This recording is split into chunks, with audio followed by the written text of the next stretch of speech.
I have a question for you. Tell me what you think. A guy is lying on his deathbed, okay? Terminally ill. And he doesn't have any children, so he wants to give his wife a divorce because this way she won't have to be stuck in the yibum, in the levirate marriage. So he goes like this. He says, here's your divorce if I don't get up from this bed. If I don't get up from this bed, this is going to be your divorce. 20 minutes later, the roof caves in and he dies. Is she divorced or not? What happened to did he have a document? You said he wrote a document? He wrote a document. He was sick with Yana Machla. And he writes to his wife, look, I'm so sick. This is your divorce. If I don't get up from this sickness, you're divorced. 20 minutes later, the roof caves in. So he died, but he didn't die from the sickness. Yeah, I know, but what happened to the document? That's what I'm asking. She has it. No, yeah, the document didn't get stuck under the roof. Okay. Does he specify his expiration, like if I die from the sickness, like you said? Or But listen to the words. If I don't get up from this sickness. oh, from the sickness.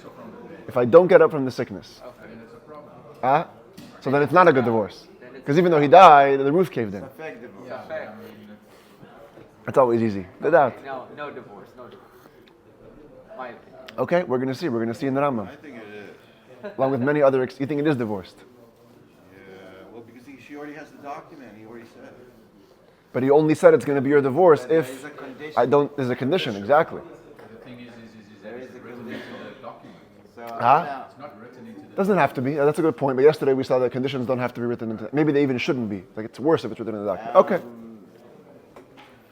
And many such individual cases today. Hilchos Geirushin Perek Tishi'i, the laws of divorce, chapter 9.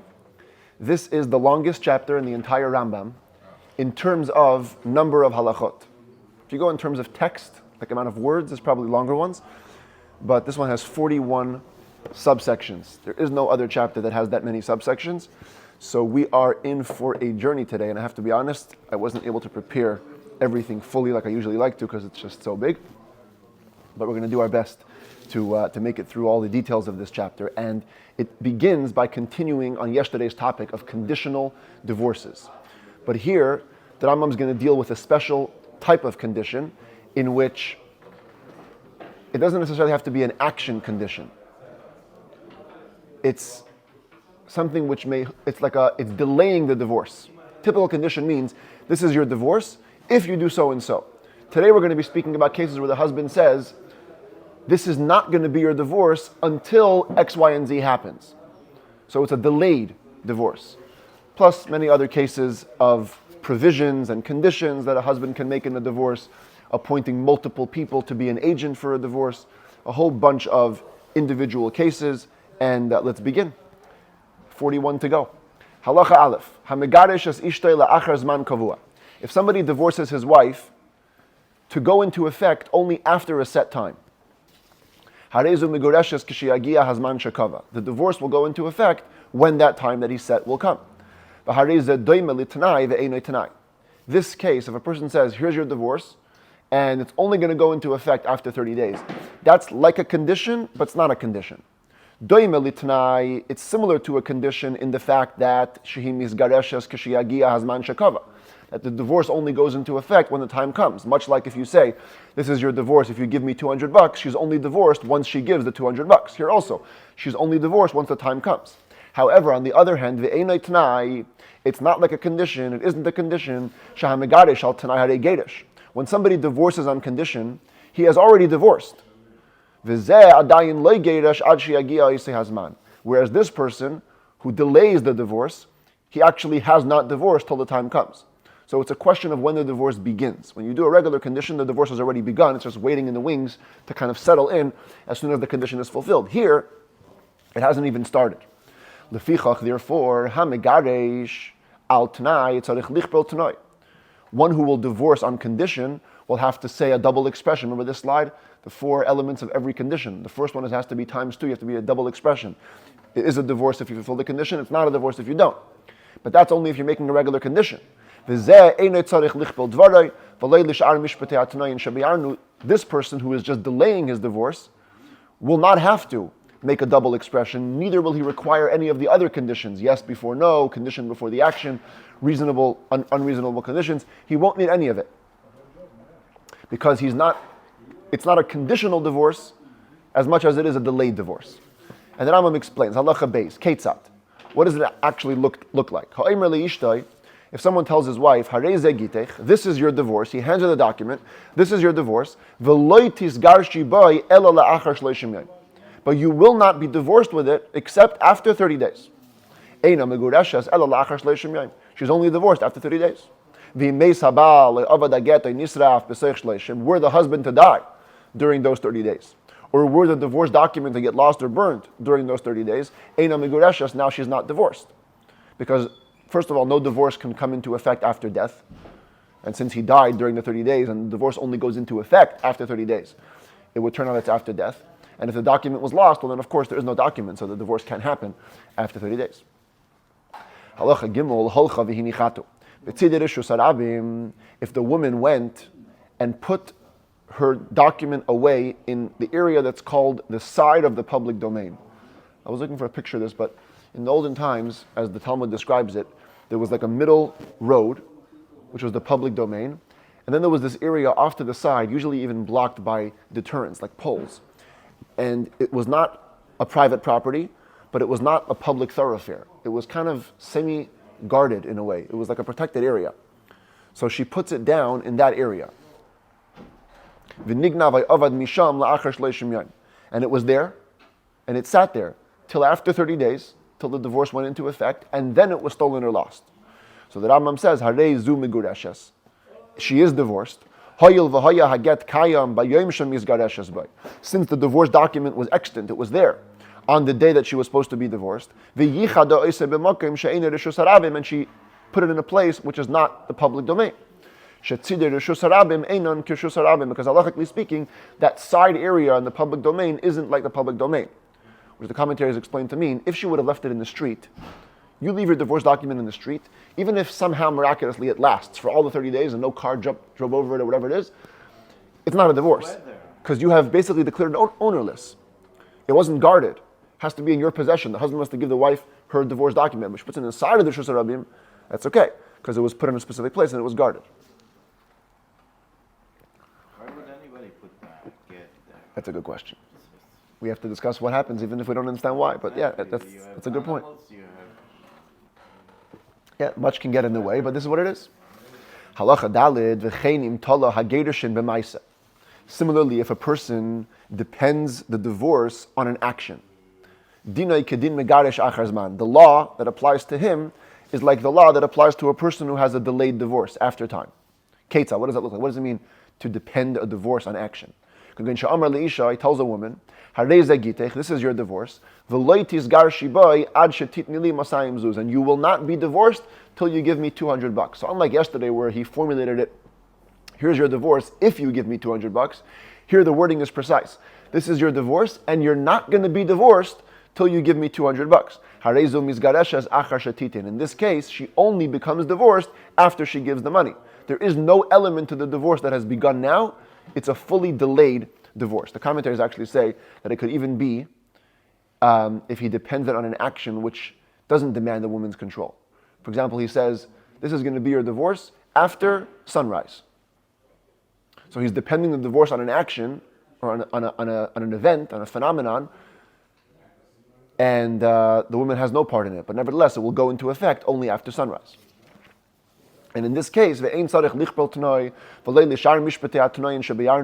won't need to make this condition here of double expression or any other laws governing conditions. Because in this formulation, you haven't divorced on condition. Divorced on condition means you've divorced and you're waiting for the condition to be fulfilled. This person hasn't even begun to divorce. He still hasn't divorced. He has hung, he has depended the divorce on a specific action taking place, and only then will the divorce go into effect. Okay, so we've described abstractly the difference between the two categories. What are the practical differences? Who cares if you make a divorce on condition or you make a divorce contingent on an action happening later or a time happening later. So the Rambam says as follows. Halacha hey, uma bein hamegarish al tanai lezeh shekav azman legeirushin itlan b'maisa. What is the practical difference between somebody who divorces on condition to somebody who delays the divorce? He puts a time on the divorce or makes it contingent on an action. Shamegarish al tanai, when somebody divorces on condition, yesham geirushin. There is a divorce in the air. They only become completed when the condition is fulfilled, but there's already an element of divorce that has begun. Therefore, when the condition will be fulfilled, she will be divorced. So long as the divorce is extant, even if she isn't holding it now, it's not in her possession, but it exists, she'd be divorced.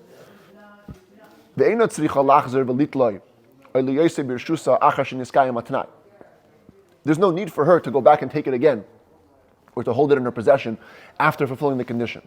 The first time she received the divorce, she had received it as a divorce document, and it was simply waiting for her to fulfill the condition. She fulfilled the condition, she's good. Were she to get remarried before the condition is fulfilled, but since it's still possible for it to be fulfilled, no need to leave the second husband, as we explained yesterday. But were a person to delay the divorce, to make it contingent upon a time or upon an action, at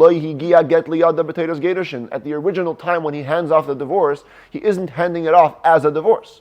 In a way, you can look at it as he's giving her a deposit.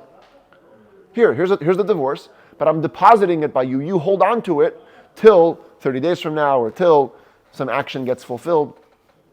But at this point, at the beginning point, there is no divorce.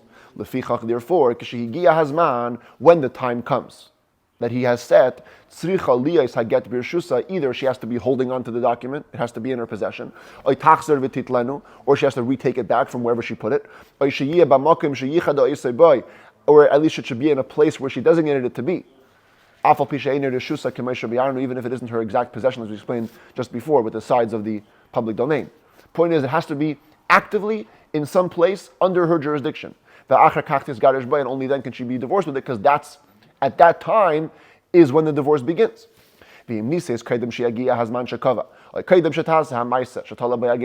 this case, were she to get remarried before the time comes, or were she to get remarried before the action upon which it's contingent happens, she isn't even divorced. She must leave the second husband. The kid is a mamzer if there's a kid, because she was still married.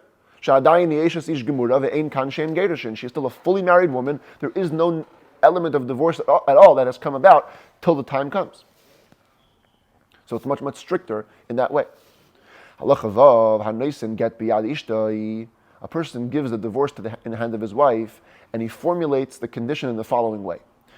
He tells her, he only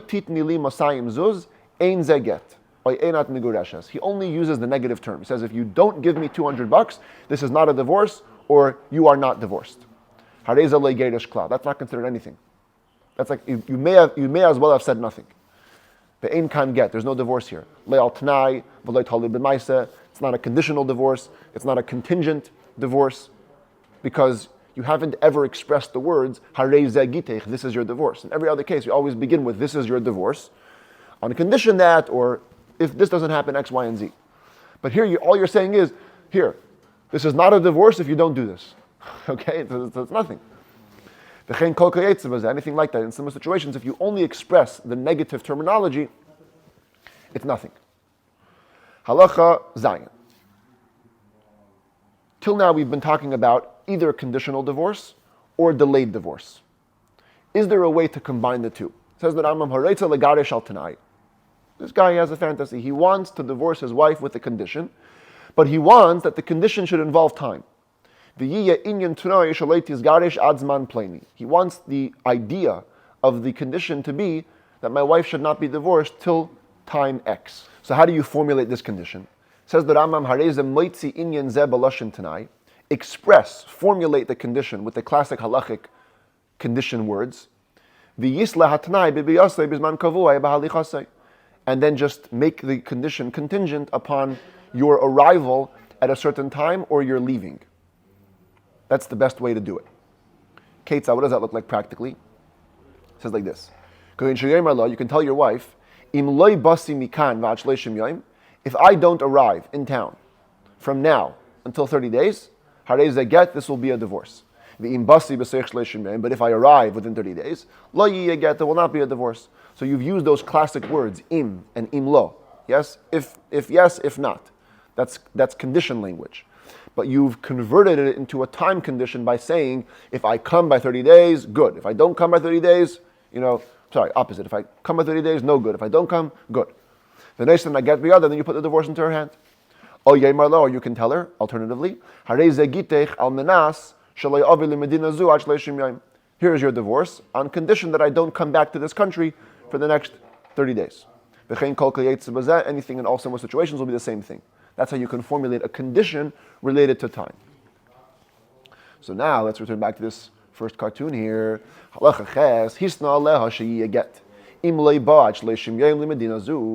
person makes a condition, he gives the divorce to his wife and he says, this is going to be a divorce if I don't come back in 30 days. And he was traveling back, he was on his way back, he wants to cancel the divorce. And he got sick. He can't make it back in 30 days. Or the river stopped him. The Talmud talks about a case where there was a guy who had a bridge connecting his city over the river, and by the time he got back, the bridge was destroyed. Not his fault. He wanted to be back. It's on the other side of the river, and he could only make it till after 30 days. Too bad for him, it's a divorce. He said, if I don't come back in 30 days, it's a divorce. He's right there. Even if he's standing there and screaming in the megaphone, I'm here. I was just forced, I can't make it back. Look at me, I'm here. Doesn't matter. The claim of einus, the claim of beyond my control, doesn't work when it comes to divorce. Even if you make it very clear that you don't want a divorce anymore. You're there. Doesn't matter. Your words those were your words. It's going to be a divorce if I don't come back in 30 days. You didn't come back. Too bad, your wife's divorced.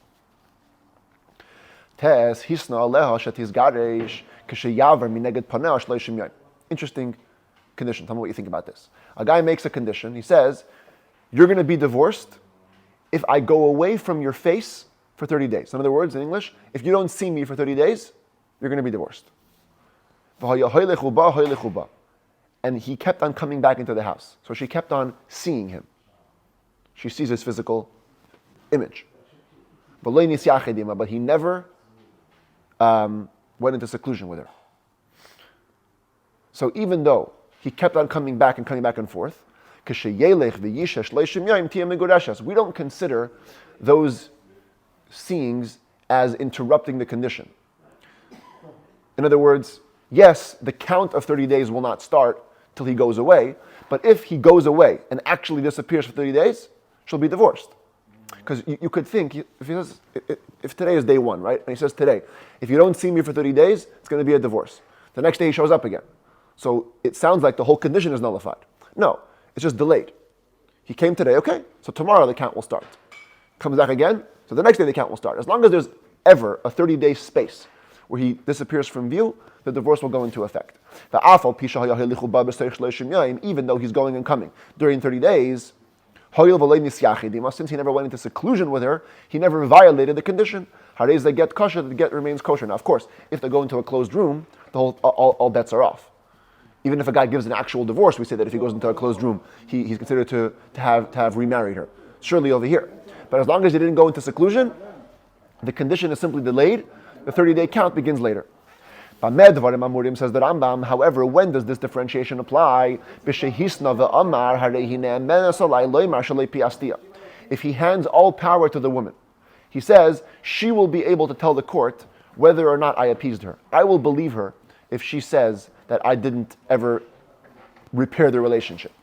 But if he never gave that believability to the woman, which means that at any time he could have appeased her, and maybe he did repair the relationship one of those times that he came back to visit, we have to worry that perhaps he had appeased her when he was going and coming. And she indeed pardoned him. She forgave him. And at that point, he may have nullified the divorce. If he hands off believability to her, so we'll ask her, did he appease you? If she says no, then it's okay. But here, since he's still holding on to that right, so Just the fact that he came back to the house already cancels the condition. And for this reason, for this suspicion, even if he disappears for 30 days, the get will always be disqualified. Similarly, if someone tells a woman, this is your divorce after 12 months, but he stayed in town, we're going to learn later that when a person divorces his wife, ideally, they shouldn't live in the same city, certainly not in the same neighborhood. But here, he tells his wife, this is your divorce after 12 months, okay? It's not going to be now, only in a year from now. But the whole time he's hanging around. Geirushin Shema Pisa, we have to always worry that maybe he appeased her during the time, maybe their relationship was repaired. Until he hands off that credibility to her, he says, you know what, I'm going to believe whatever she says about appeasement. Then, of course, the divorce will go into effect even if he's hanging out, because she will always be able to tell us the truth about whether there was appeasement or not. The same rule applies to all conditions that depend on her will. Were she to forgo them, the whole divorce would be cancelled. We have to always worry about that. We have to worry that maybe he appeased her and did cancel the divorce. Till he says, I will believe her about whether I appeased her or not. When does this whole above discussion about appeasement apply? If someone's getting divorced from within a marriage. A person's familiar with his wife. After marriage, he knows what gets her going, he knows her rhythm, he knows how to appease her. But if the marriage is being dissolved only after the basic consecration, they haven't even lived together, we never worry that perhaps a husband appeased his wife, because they don't even live together, he doesn't even know how she works yet. He doesn't even know what would work for her psychologically. So then we revert back to the basic law of the delayed condition goes into effect, no problem. Yud Aleph. Okay, pay attention. A person says, this is your divorce, starting now, if I don't show up again in 12 months. We don't have to worry that he sneaked into the house. His words were, if I don't come back for 12 months. Okay, maybe he came back. Maybe he sneaked in. Maybe he's eating pizza in the living room with a mask. How do we know? We don't have to worry. People don't come into their houses stealthily. It's your house. You show up whenever you want, however you want. And therefore, if the time that he set finishes and he didn't show up, she's divorced. Fascinating law. A person says, if I don't show up after 12 months, it's going to be your divorce. And he dies within the 12 months. There's no way he will show up. He dies 6 months in. There's no way he's coming back after 12 months, right? Doesn't matter. Even though it's impossible for him to show up, and therefore she will be divorced. She will be divorced. If the husband had died and he was childless, and she has to get married to the Yavam, she has to wait the full 12 months till the condition actually goes into effect. But what if she wants to become a widow? Which is a fascinating halachic principle, because you would think if it's anyway impossible for the condition to be violated, so who cares? Start now. But here we see in halacha, and the Rebbe used to point this out a lot. Here we see in halacha how when something is conditional, it's fully conditional all the way until the condition actually is fulfilled. The Rebbe used to use this when it comes to the giving of the Torah. It says that Hashem made a condition with the world.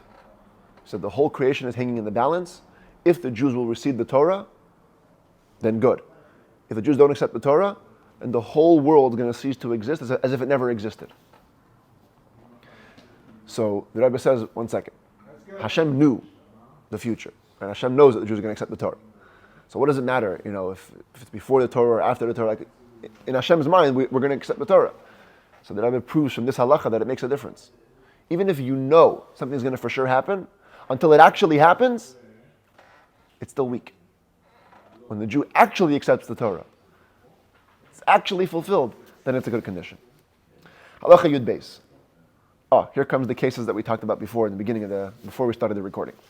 Bari shehisna sheyiyah get imati. A healthy guy, totally healthy guy, no medical conditions, nothing. He gives his wife a divorce and he says, this is going to be a divorce if I die. Or a guy is sick. No time frame? Huh? No time frame. Guy is sick, and he gives his wife a divorce. Says, this is going to be your divorce if I die from this sickness. Loy amar klum. That wording, first of all, is invalid. Shemashmos imati in Hebrew, when you say if I die, the implication is la'achar misa, that the divorce will only go into effect after death. Umashmoi me'ata. And in a way, it could also sound like no, it's retroactively from now. So we're unsure. And therefore, it's an invalid wording. Lefichach im amar imati, therefore, when a person says, this is a divorce, if I die, it's like saying it's a divorce after my death. There's no divorce after death, so it's an invalid divorce. Amar la, but if the guy says, this is your divorce from now if I die, or from today if I die, that's a good divorce. When he dies, she will be divorced, because the divorce has begun retroactively. Amar halacha yudalad, if he said, this is your divorce, little different wording. From now or from today, after I die. He doesn't say from now or from today, if I die. He says from now or from today, after I die. Here that Rambam says, and then he dies. Here that Rambam says, Harezu Safik Miguresha, he's in doubtful divorce. Why? Shema Achar Sha'amar Me'achshav, maybe he first said from now, and then he changed his mind. Chazar by Milashon Me'achshav, V'sam Chadaite Allah Achar Misa. Maybe he retracted from the wording from now, and he really wants to say after I die. Because when you say from now, after I die, both of those are time frames. From now, that's from now. After I die is after I die. So maybe he changed his mind. Maybe he began with from now, he's like, you know what, actually after I die. And after the die, there's no divorce. There's no divorce after death. So even though he said from now, but maybe he deleted that, and he only means after the death. Unfortunate situation. A person says to his wife, this is your divorce when the sun will leave its shield, which means when the sunrise. Umeis balayla, and he dies that night. He dies in his sleep. Ein get, no divorce. Because he said it's only going to be a divorce when the sun goes up. By that time he was already dead. But if he says, Al menasra tizrachama, this is your divorce, on condition that the sun will rise, umeis balayla, and he dies at night, harezu migureshes, she is divorced, when the sun rises, the condition is fulfilled. That's a regular contingent divorce. Hisna aleha, shim zarcha chama yiyaget, vim loy zarcha lo yiyaget, umeis balayla. What if he says like a regular condition, both positive and negative wording? If the sun rises, it's a divorce. If the sun doesn't rise, it's not a divorce. And he dies at night, ein get, that's not a divorce at all. Because the whole condition was only fulfilled after he died, and there is no condition, there's no concept of divorce after a person dies.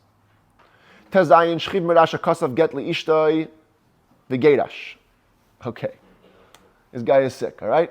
He's about to die. Shchiv merah means a person on a sick bed. And he says, I want to divorce my wife. He writes the divorce. V'amad. And the next day, boom, he's healthy again. He's eating ice cream. Never mind. Can he change his mind? The Rambam says, he cannot change his mind. The divorce document of a mortally ill person is not like his gift. When it comes to a gift, we'll see in the 12th book of the Rambam, if a mortally ill person gives a gift and then he recovers from his sickness, the whole gift is retracted because we assume that he only meant to give it thinking he was going to die. Now he's not going to die, it goes back. But when it comes to divorce, we don't say that. Because if you're going to allow him to retract, people are going to say, if you literally equate divorce of a mortally ill person to the gift, people are going to think that his divorce goes into effect after death the same way his gift goes into effect after death, which is obviously impossible because divorce doesn't exist after death. So the sage said, you know what, even if he's alive, we're going to differentiate between divorce and gift and say that he can never retract a divorce, he can only retract a gift.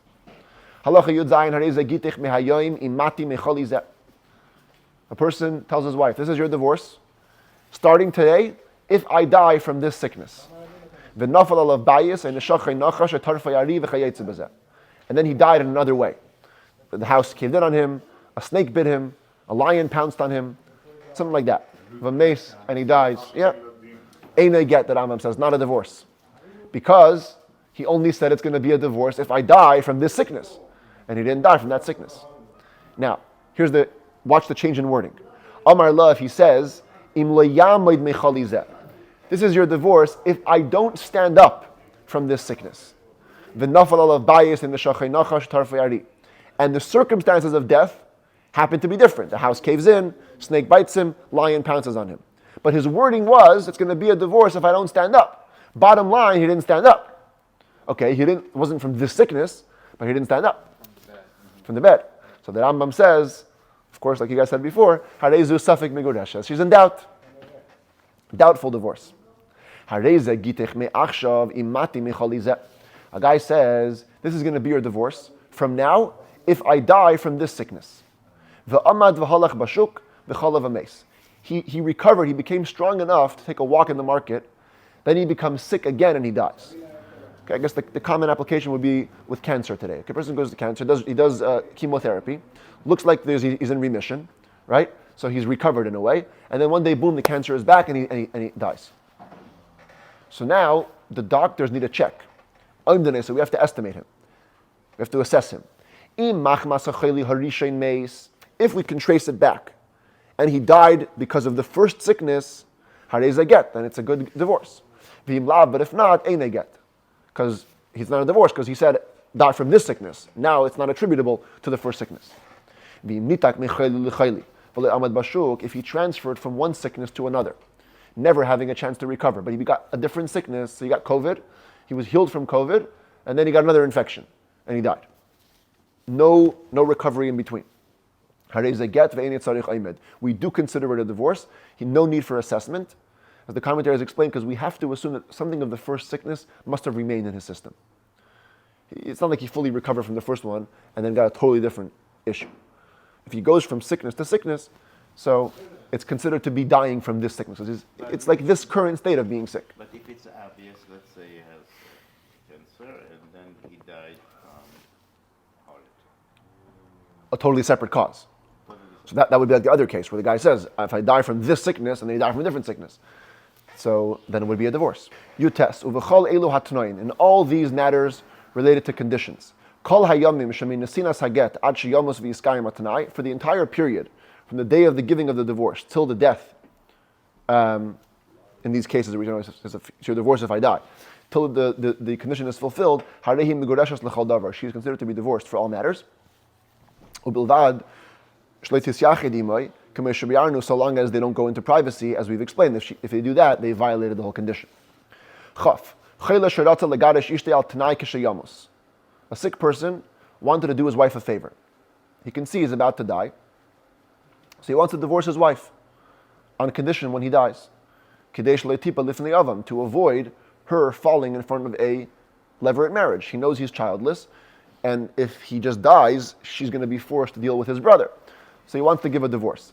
But he doesn't want to make it with finality. So he also wants to incorporate the im amad leitia megureshes.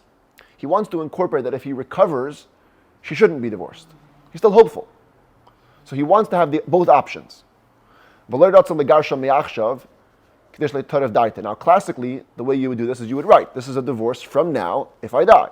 Which means if you don't die, it's not a divorce. But he didn't want to write from now. Because he was very sick. And we know when people are sick, their mental state matters very much. He didn't want to write from now because he felt that would mentally disturb him. Like he feels like he's divorced already from now, it would mess with him. So he wants to have all the benefits. Okay, he doesn't want to write from now, but he wants the divorce to incorporate both possibilities. If he dies, it should be a divorce. If he doesn't die, it shouldn't be a divorce. So the Rambam says, Kach hu kaisev baget. This is what he should write in the divorce. Achar shekaisev hatoyref. After writing the essential part of the get, he should write the following: Oy oimer la. Or he should say the following when he gives her the divorce.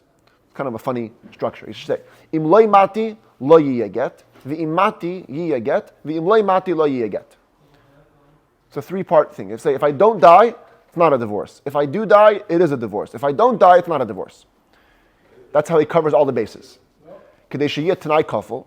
You want to have a double expression. Remember these conditions. You want to have a double expression. V'heim kredim lalav. You want to have the yes before no. But v'lo yiftach piv tchilu leparnus. You don't want to begin with a negative statement. If I die, it's going to be a divorce. So you say first if I don't die, then if I die, then if I don't die. The imeis, in this case, if the husband ends up dying from his sickness, tia migureshes k'sheyamos, she will be divorced when he dies. V'hu sheyagia get liyada kaidem misa, of course, provided that she got the divorce before the death, so it went into effect before. But if he won't die, it won't be a divorce. And the commentaries here take a big issue with the Rambam. They say that he actually, either way, he has to write from now. He has to write me'achshav, because if not, then when the husband dies, it's like a divorce going into effect after death. So like in the Shulchan Aruch, for example, when this law is brought down, they do incorporate me'achshav. They incorporate the word from now. But the Rambam seems to believe that even if you don't say that, just the fact that you worded it in this funny way allows for that excuse, allows for that possibility. Chaf Aleph, Baal she'amar le'echad. A husband tells a guy, he's not sick, regular guy. Zechei beget ze le'ishti, kedei shelo tipa lifnei yavam. Here's a divorce. Please acquire it for my wife, because I want to get her out of a situation of yibum, levirate marriage. V'nasan haget liyadai, and he hands off the divorce to this guy. Umeis habal kaidem sheyagia haget liyada, and he taka dies. He indeed dies before she has a chance to get the divorce. Harezu safek migoreshes. Now it's a doubtful divorce. Why is it a doubtful divorce? So we remember the other day, there's two kinds of agents. A husband can make an agent to deliver a divorce, and a wife can make an agent to receive a divorce. But a husband cannot make an agent to receive a divorce.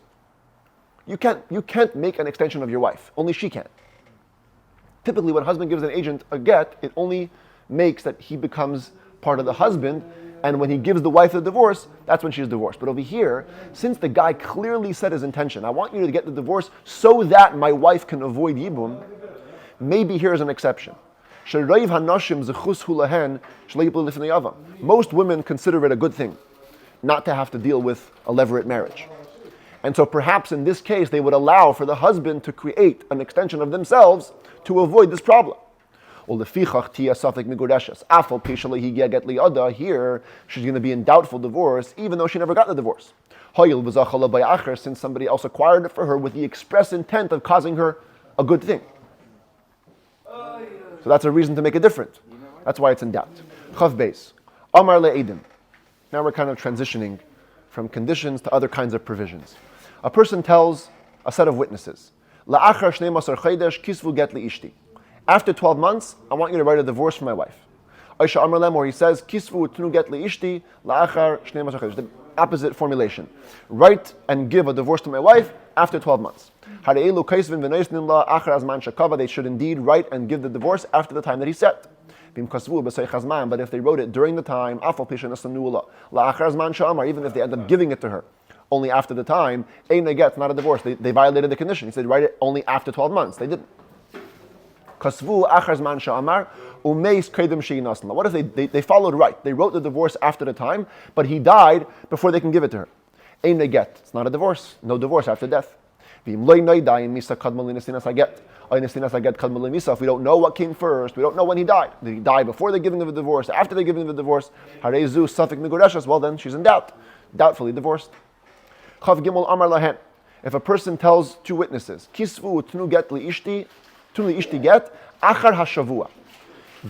write and give a divorce to my wife after the cycle of 7 years.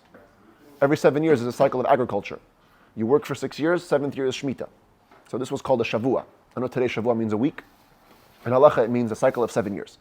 He says, give this to my wife, give a divorce to my wife after the 7 years is over. Says the Rambam, fascinatingly, Ein koisvin ela ad shana achar hashavua. You can only write the divorce after a full year after the cycle. When a person says after the 7 year cycle, he doesn't mean the day afterwards. He means 1 year into the next cycle. Amar lehen la'achar shana. Similarly, the guy says, write a divorce after this year. Ein kaisvin ela ad la'achar chodesh mishana shni. You have to wait a full month into the next year, and only then write the divorce. Amar lehen la'achar chodesh. A person says, give a divorce to my wife after this month. Ein kaisvin ad la'achar hashabbos mechedesheni. You have to wait till 1 full week elapses in the second month, and then write the divorce. Amar la'achar Shabbos. Same thing. A person says, give a divorce after this week. Ein kaisvin la'achar hashabbos ad soif yom shlishi. We must wait till Tuesday. Still considered to be after Shabbat, and only then you write a divorce. Amar lehen kisvu tnula kaidem haShabbos. If he says write and give the divorce before Shabbos, kaisvin miyem revi v'ad seif yom shishi v'nois nimla. Any time from Wednesday till Friday is considered to be before Shabbos. That's when you give the divorce. You know that even in Halacha, in other areas, from Wednesday we begin preparing for Shabbos. That's why in the Shir Shel Yom, Song of the day on Wednesday, we say Lechuna Ranana at the end, even though it's not part of the psalm, because it's preparing for Shabbos. And you can make Havdalah till Tuesday, because Shabbat goes till Tuesday. So this is where you see this also reflected over here. Chav Dalet.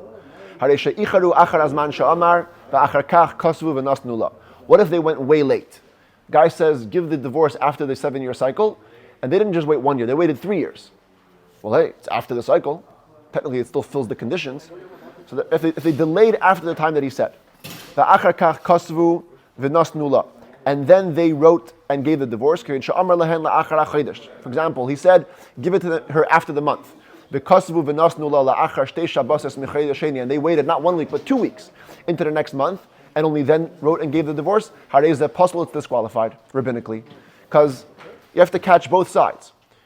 You have to wait a little bit, but you can't wait too long. You waited too long, it's not after the week. It's way after the week. The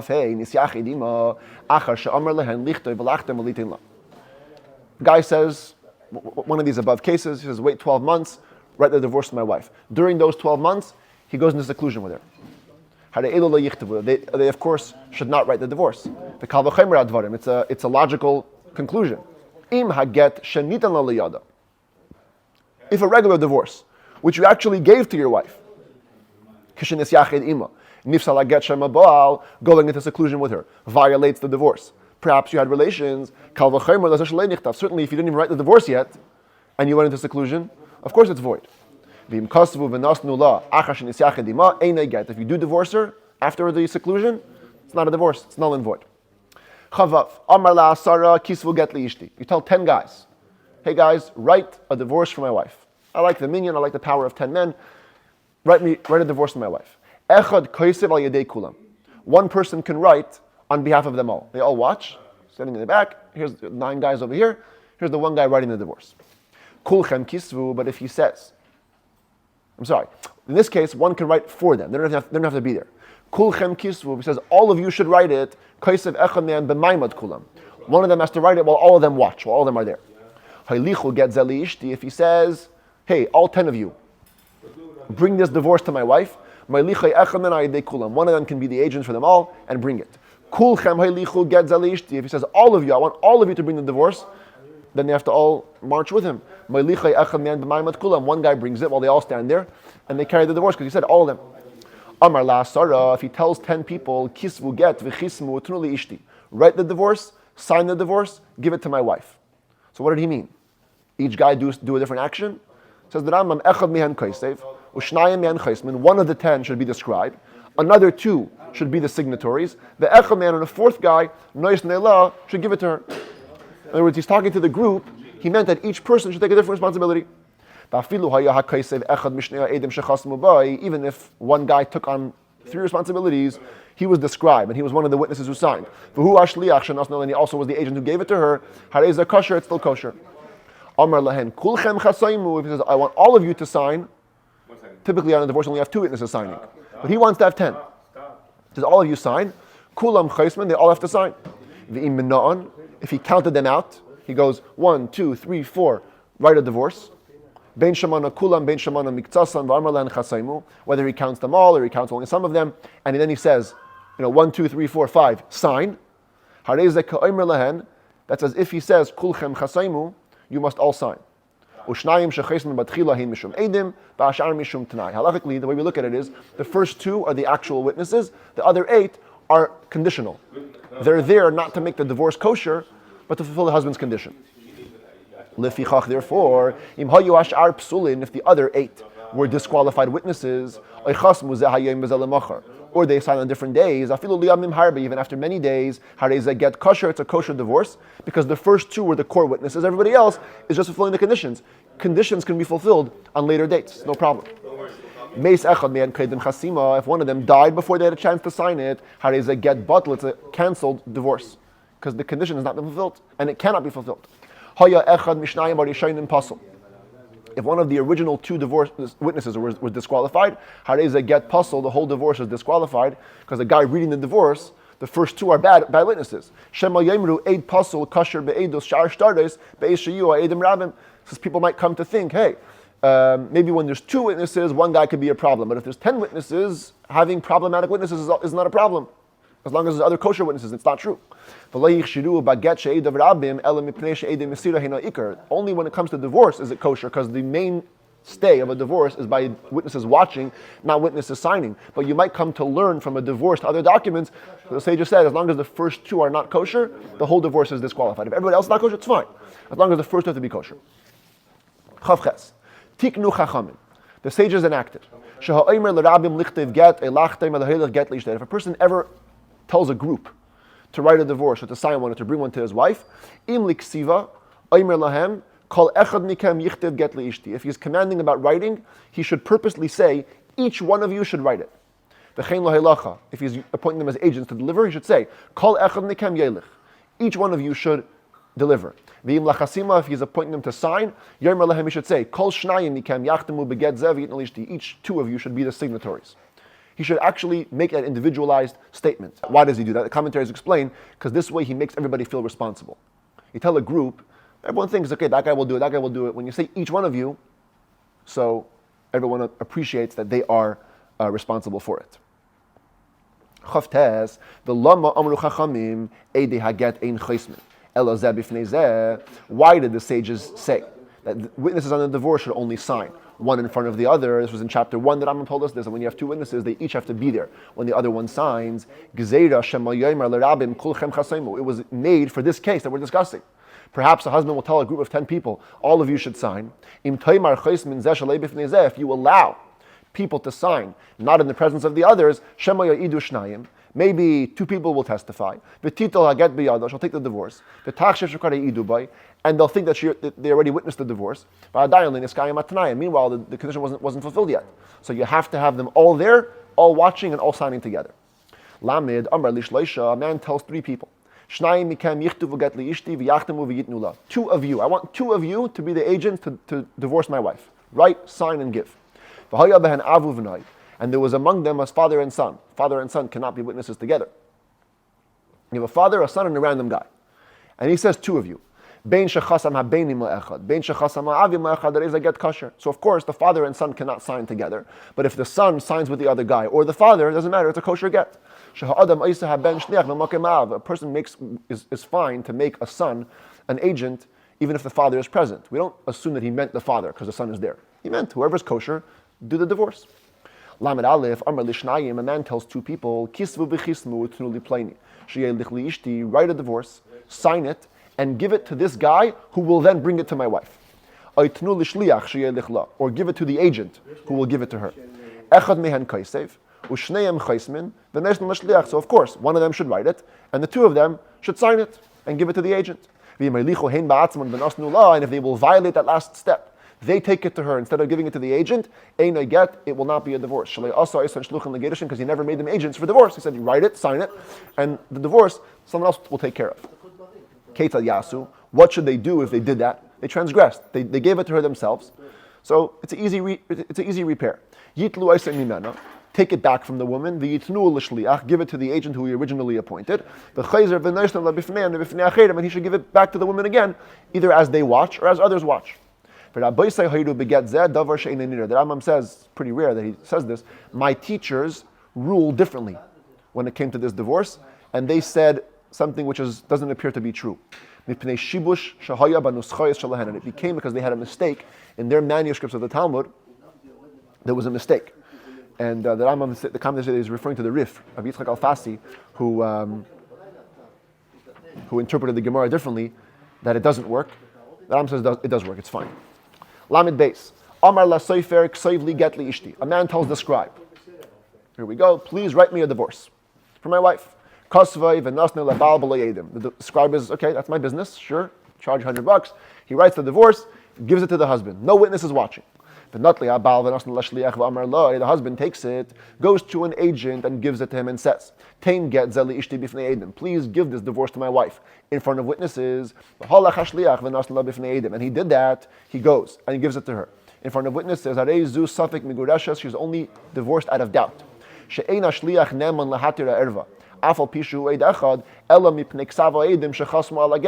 only credibility that an agent has to allow this married woman to marry somebody else is because there's witnesses who signed the divorce. So we combine the power of the signatories with the power of the agent, and we allow women to get divorced. But because witnesses that are signed on a divorce are like fully investigated by the court. They're considered innocent till proven guilty. Till there's a protest, as we explained in chapter 7. But if there's no divorce witnesses that are signed on the divorce, it simply went from the scribe to the husband to the agent to the wife, so the agent has no power on his own. Therefore, it's only a divorce in doubt. Now, of course, if at any point there were witnesses who watched the husband give it to the agent, and they know that this is a divorce meant for divorce, then of course she is divorced, when he will then give it to her in front of witnesses. Lamed Gimel, a person tells an agent, get zeli ishti b'makim pleini. Okay, pay attention to this difference over here. Okay, first case. Give this to my wife in LA. Give this divorce to my wife in this place. And he ends up giving it to her in Miami. Okay? Ain't a get. It's not a divorce. Because he said, part of the command was, give it to her in this place. You didn't give it in this place. If he says, give this to my wife, she is in LA. He didn't say give it in LA. He says, give it there, by the way, she's there. And he ends up giving it to her in Miami. Kosher, it's kosher. Because all he was doing was giving her the place, the location. You found it somewhere else? Fine. He didn't make the LA part essential to the giving. Amar, if he says, only give this divorce to her on the ground floor of the house. And she gives it in the second floor. Only give it to her in her right hand. He gives it with the left hand. He says, give it to her in 2 weeks. And he gave it during the 2 weeks. In all these cases, since he was particular, it's not a divorce. If he says, do not give it to her except on this day, whether he gives it before or after, as long as it's not on that day, it's not a divorce, because he was clearly particular about the actual day that he wanted to give it on. And similar rulings will apply in all similar situations. Same case would apply to the woman. If she tells her agent, get my divorce in LA, and he gets a divorce in Miami, let's say, it's not a divorce. But if she says, bring me my divorce, it's in this place, and he brings her in a different place, kosher, it's kosher, because it doesn't matter, there was no particularity about the actual place. A man tells his agent, bring this divorce to my wife. Whether he says bring it or he says you bring it, and he gets sick, or he gets under duress beyond his control, he can send it off with somebody else, as we've seen before. But if he tells her, he tells the agent, give her the divorce only after you get back this object, let's say this watch, whatever. I need it back from her, and then you give her the divorce. Now you cannot hand off the shlichut, because he also wants something back, and people only trust certain people with their stuff. If indeed he handed it off to somebody else, but the woman, knowing this is her husband's condition, she came out to greet the agent, and she first gave, totally on her own initiative, she gave the object, and then he gave the divorce. She's actually divorced, even though he wasn't supposed to hand it off, but since she came first, voluntarily giving the object, he didn't have to force it out of her, so we assume that there's going to be trust, and it's fine. Lamed Vav. If he had to give the divorce first, and only then she gave the object, even if it's the first agent, it's not a divorce, because he didn't follow the instructions. The instructions were, take the object, then give the divorce. Right? He transgressed the words of the husband in a case where most people would be particular. You can imagine, right? The divorce gives the wife the freedom. Let's say he wanted the watch back. So he's going to make sure he gets the watch back first before he gives her the freedom. You gave her the freedom, she could have ran away. The husband said, first take the object, then give the divorce. He gave the divorce first, then took the object. What if indeed he said the other way? Husband was fine, he says, give her the divorce, then take the watch back. He still can't send it off with somebody else. We have a general rule in halacha: people don't want their deposits to be in other people's hands. I trusted you, you keep it, nobody else. But if he did end up sending it off with somebody else, he got sick or whatever it is,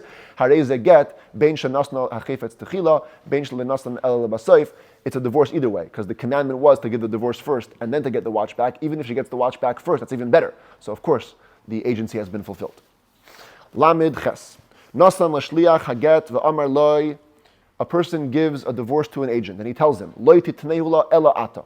Only you should give it to her. V'nasnei la'acher v'nasnei la. And he gives it to another guy who gives it to the woman.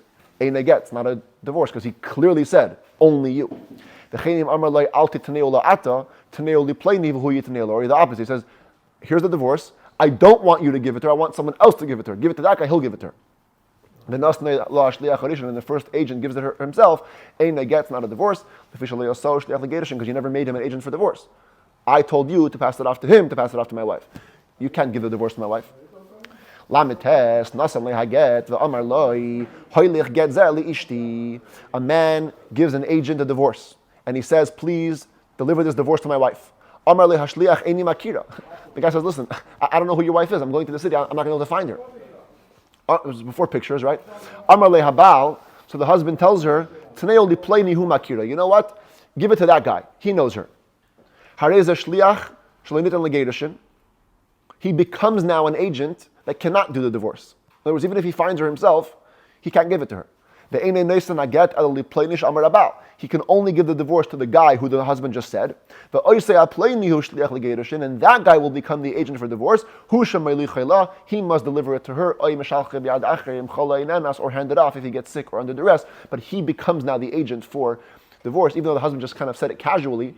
But the guy says, I don't know her. He says, okay, give it to that guy, he knows her. Those words transferred the agency. Mem. I'm going on 40, almost done. Nasan haget l'shliach v'amar loy. He tells the agent, gives the agent the divorce, and he tells her, loy titneula ad shlosh yom. Do not give the divorce to my wife till 30 days pass. And he gets sick or under duress during the 30. He can hand it off to somebody else. And even though right now he isn't an agent for divorce because the divorce cannot go into effect till after 30 days, since in 30 days he will become an agent for divorce, already now he has the power. He can make another agent during the 30 days. When do we say this? If the husband wasn't there with her in the country, or she was getting divorced from the early state of marriage. But